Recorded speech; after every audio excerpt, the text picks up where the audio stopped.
Assalamualaikum and hello guys. Hari ni aku nak share dengan hampa macam mana hampa nak download klip-klip dari YouTube masuk ke handphone hampa, masuk ke hard disk handphone hampa.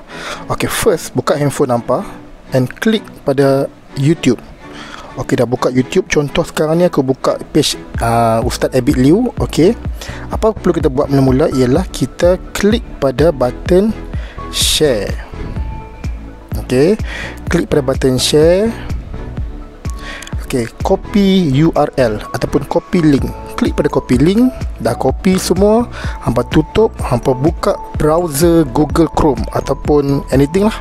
Okay, buka browser tu, buka website savefrom.net. Okay, dah buka. Okay, dah buka savefrom.net.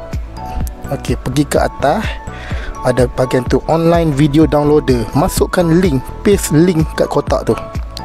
Paste, dia akan search. Lepas kita paste, dia akan search kat situ.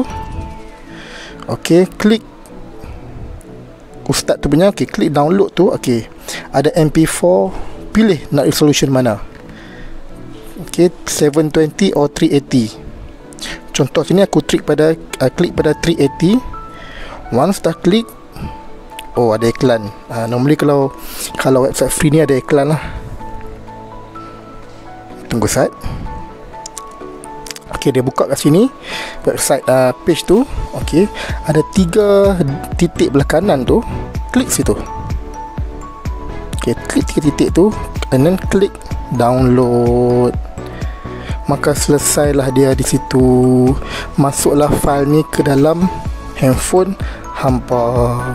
Okay, so hampa boleh check kemudian lah masuk ke tidak. So thank you for watching.